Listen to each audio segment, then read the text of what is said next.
అందరికీ నమస్కారాలు. రాష్ట్రంలో ఉండే ప్రజలకి, దేశంలో ఉండే ప్రజానీకానికి నమస్కారాలు. నిన్న జరిగినటువంటి పార్లమెంట్లో జాతికి విద్రోహం జరిగింది, మహిళలకు అన్యాయం జరిగింది. నిన్న భారతదేశ చరిత్రలో ఒక బ్లాక్ డే. ఎందుకంటే అందరూ అనుకున్నాం మహిళలకు 33% రిజర్వేషన్లు వస్తాయి.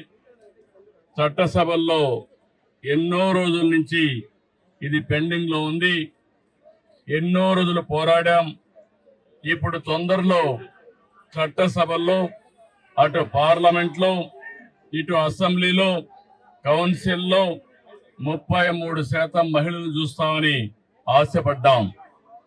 ఇన్ని పోరాటాల తర్వాత అందరూ కూడా ముందుకు వచ్చే సమయంలో నిన్న కాంగ్రెస్ పార్టీ, దాని మిత్రపక్షాలు ఒక విధంగా చెప్పాలంటే మహిళలకు ద్రోహం చేశారు.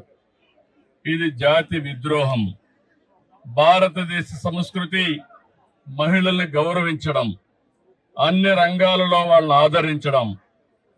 అందుకని ఎక్కడైతే మహిళలు పూజించబడతారో అక్కడ దేవతలుంటారనేది మన సాంప్రదాయం, మన సంస్కృతి కూడా. అలాంటి సంస్కృతి సాంప్రదాయాలకి భిన్నంగా నిన్న జరిగిన ద్రోహం ఈరోజు నిడదవోల్లో నిరసన తెలియజేస్తున్నాం. ఇది ప్రారంభం మాత్రం, దీంతో ఆగదు. మొత్తం మహిళా లోకం ఒకటి కావడం ప్రతి ఒక్కరు కూడా గుర్తుపెట్టుకోవాలి. మన ఇంట్లో ఉండే ఆడబిడ్డలను గుర్తుపెట్టుకుని దేశంలో ఉండే ఆడబిడ్డలందరూ పైకి రావాలి, వాళ్ళ ఆత్మ గౌరవంతో బ్రతకాలని నినాదంతో మనందరం ముందుకు పోవాల్సిన అవసరం ఉంది. దీనికి కుంటు సాకులు చెప్పారు. నిన్న చాలా స్పష్టంగా చిన్న రాష్ట్రాలకు నష్టం జరుగుతుందని మాట్లాడారు. కానీ ప్రధానమంత్రి గారు, అమిత్ షా గారు చాలా స్పష్టంగా చెప్పారు, దక్షిణాది రాష్ట్రాలకు అన్యాయం జరగదు, అదే మాదిరిగా నార్త్ ఈస్టర్న్ స్టేట్స్ కి అన్యాయం జరగదు, చిన్న రాష్ట్రాలకు అన్యాయం జరగదు. ఇప్పుండే సీట్లతోనే 50% యూనిఫామ్ గా అన్ని రాష్ట్రాల్లో పెంచుతామన్నారు. యూపీలో 50% పెంచితే ఆంధ్రప్రదేశ్ లో కూడా 50% పెంచుతారు. అలాంటి అనౌన్స్మెంట్ ఇచ్చి చట్టంలోని పెడతామని చెప్పిన వీళ్ళు రాజకీయ అజెండా కోసం ఈరోజు ఇలాంటి దుర్మార్గం చేసే పరిస్థితికి వచ్చారు. ఇది చాలా బాధాకరం. నేనైతే 3 దశాబ్దాలుగా దీనికోసం పోరాడుతున్నాం. పోరాడి సాధించుకునే ఈ సమయంలో దీన్ని మారుగా చేయడం అనేది చాలా క్షమించరాని నేరం అని కూడా మరొకసారి తెలియజేస్తున్నా. ఈరోజు ఆ పార్టీలు గుర్తుపెట్టుకోవాలి, ఏ ముఖం పెట్టుకొని రేపు ఆడబిడ్డల్ని ఓటు అడుగుతారని అడుగుతున్నా. ఆడబిడ్డలంటే అంత చులకన అని అడుగుతున్నా. అంటే ఆడబిడ్డల్ని ఇంటి వరకే పరిమితం చేయాలన్న అహంకారంతో ఇలాంటి దుర్మార్గమైన కార్యక్రమానికి దోహదం చేశారు. అందుకే నిన్న ఒక విద్రోహ దినం, ప్రతి ఇంటికి తీసుకుపోవాల్సిన అవసరం ఉంది. ఈ రోజు మాత్రం ఇక్కడ ప్రారంభం. నేను స్వచ్ఛ ఆంధ్రప్రదేశ్ ప్రోగ్రామ్ ఇక్కడికి వచ్చినప్పుడు నేను మార్నింగ్ అనుకున్నాం, మిత్రపక్షాల ముగ్గురం కలిసి నేను వచ్చే మునిపే పవన్ కళ్యాణ్ గారితో మాట్లాడాను. ఆయన ఇక్కడ లేరు కాబట్టి వాళ్ళ ప్రతినిధిగా దుర్గేశం గారు వచ్చారు.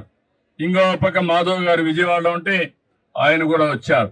మా 3 పార్టీలే కాదు, అన్ని పార్టీలు గుర్తుపెట్టుకోవాలి, మహిళల్ని మీరు ఓటు అడగాలంటే మహిళా సాధికారత కోసం మీరు కూడా అడ్డంకులు సృష్టించకుండా ఉండవలసిన బాధ్యత, కర్తవ్యం మీ పైన ఉందని హెచ్చరిస్తున్నా.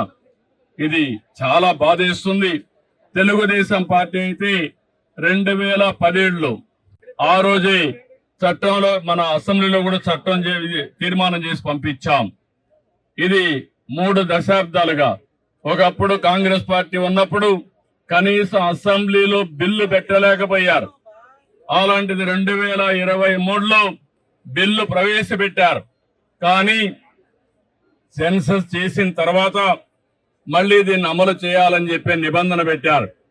కానీ 29కి మహిళలకు రిజర్వేషన్లు చేయాలనే ఆలోచనతో ప్రధానమంత్రి గారు ముందుకొచ్చి ఈరోజు సవరణ బిల్లు తీసుకొచ్చారు.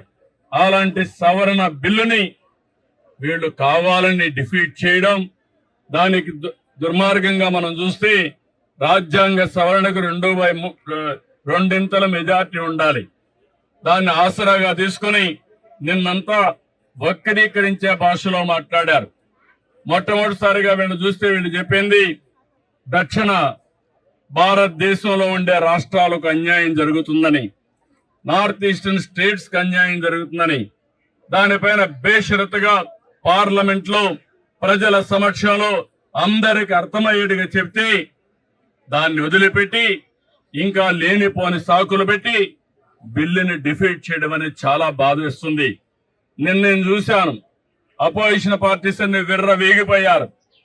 మేము ఇష్ట ప్రకారం చేస్తాం అనే విధంగా ముందుకు పోయారు. అంటే మీరు ప్రజలు ఎన్నుకుంటే చట్టసభల్లోకి వచ్చారు. అలాంటి మీరు ప్రజాహితం కోసం, మహిళా సాధికారం కోసం మీరు చట్టాలు చేయాల్సిందే పోయి మహిళా ద్రోహం చేస్తూ దేశ ద్రోహం చేసే పరిస్థితికి వచ్చారు. ఇది మంచి పద్ధతి కాదు. మహిళలంటే అబలులు కాదు. ఆ విషయం కూడా గుర్తుపెట్టుకోవాల్సిన అవసరం ఉంది. ఈరోజు పంచాయతీల్లో 50% ఉన్నారు, కాలేజీల్లో ఉద్యోగాల్లో 33% ఉన్నారు.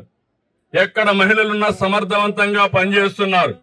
అలాంటి మహిళలు చట్టసభల్లో కూడా వస్తే సముచిత గౌరవం జరుగుతుంది, అభివృద్ధి జరుగుతుంది, అందరికీ న్యాయం జరుగుతుందనే ఉద్దేశంతో ఈ బిల్లు తీసుకొస్తే ఎన్నో ఆశలు పెట్టుకున్నారు మహిళలందరూ. మళ్లీ కించపరిచే విధంగా, మహిళల యొక్క ఆత్మాభిమానాన్ని దెబ్బతీసే విధంగా ఈరోజు ఆ బిల్లును డిఫీట్ చేశారు. ఇది క్షమించరాని నేరం. దీనికి నిరసనగా ఈ రోజు నిడదవోలులో ప్రారంభం. ఈ ప్రారంభం ముందుకు తీసుకుపోతాం తప్ప వదిలిపెట్టే సమస్య లేదు.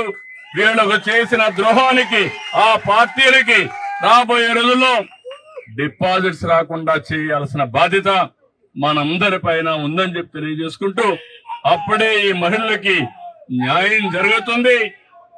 వీళ్ళు ఒక విధంగా చెప్పాలంటే వీళ్ళ ఇంట్లో ఉండే ఆడబిడ్డలు కూడా పైకి వస్తే చూడలేనటువంటి ద్వేషం వీళ్ళకుంది. అంటే వీళ్ళ ఆధిపత్యం అది పోవాలి. అందరూ సమానం. మన ఆడబిడ్డలను మనం గౌరవించకపోతే ఎవరిని గౌరవిస్తామని అడుగుతున్నా. కాబట్టి దీన్ని నేను చాలా తీవ్రంగా ఖండిస్తున్నా, గర్హిస్తున్నా. ఈ విషయం గుర్తుపెట్టుకోమని వాళ్ళు హెచ్చరిస్తూ, రేపటి నుంచి దేశం మొత్తం తీసుకెళ్తాం, ప్రతి ఇంటికి తీసుకెళ్తాం, ప్రతి ఒక్కరిని చైతన్యం చేస్తామని మరొక్కసారి విజ్ఞప్తి చేస్తూ అందరికీ నమస్కారాలు. అందరూ సహకరించమని మనస్ఫూర్తిగా కోరుకుంటున్నా.